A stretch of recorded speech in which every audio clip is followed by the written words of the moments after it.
Bonjour, bienvenue à la boutique de créateur Atelier Ilou sur Orléans.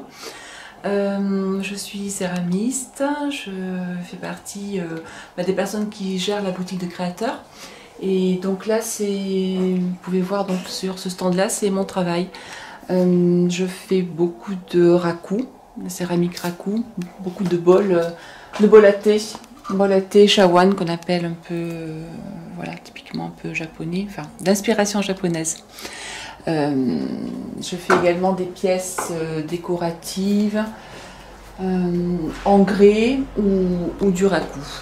Donc voilà, pour mettre à l'extérieur des pingouins, des poissons.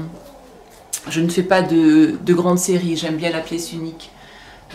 Toutes les pièces sont travaillées à la main.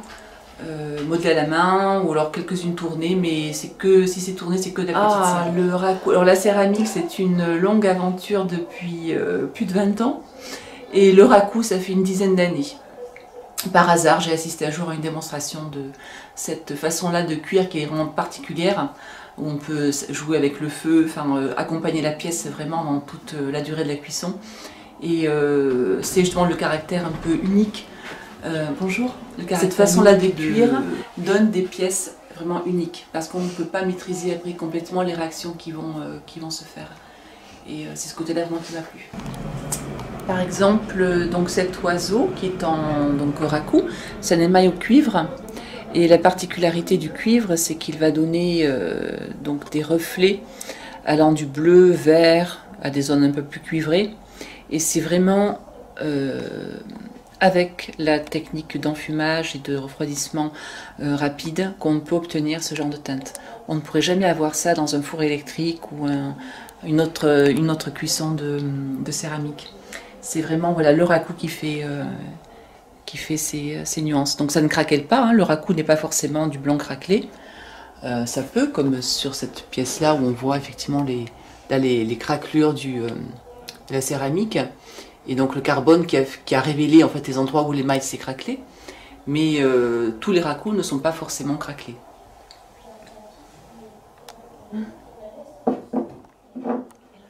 Oui, on a encore un autre exemple. Voilà, toujours l'émail au cuivre. Celui-là, voilà, il est plus dans les bleus. On peut voir voilà des petits reflets là cuivrés. Et la partie qui est blanche en bas, donc elle est très peu craquelée, mais voilà. Donc ça, c'est aussi voilà du raku. Je fais de temps en temps des marchés de potiers et puis des salons artisanaux. Oui, j'aime beaucoup ça. J'aime beaucoup celle-là. C'est aussi du raku, mais j'ai voulu. Donc elle n'est pas tellement craquelée. J'ai préféré jouer sur rendre un petit peu comme si c'était l'écorce d'un arbre, l'écorce d'un bouleau, et avoir quelque chose de très assez minéral, assez rustique. Et voilà, j'aime pas ce qui est lisse, ce qui est sans histoire. J'aime bien que la pièce à céramique raconte quelque chose. Donc cette pièce-là me plaît beaucoup. Puis la particularité, voilà, en deux parties, un vase sur lequel on peut rajouter une plante, et comme si ça rappelait un petit peu, oui, un arbre. Je continue toujours à produire donc, dans mon atelier à la Ferté-Saint-Aubin, et mes pièces, je les apporte ici pour avoir.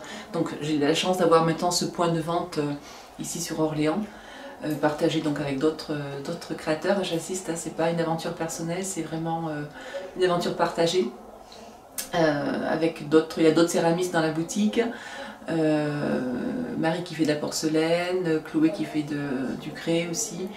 On a Séverine qui fait du textile, Émilie qui fait aussi de tout ce qui est accessoires bagagerie. Voilà, c'est une. Donc voilà, là, dans les mois, les années qui viennent, voilà, ma production est en vente ici et partagée avec d'autres créateurs, d'autres artisans, dans des domaines différents, mais complémentaires.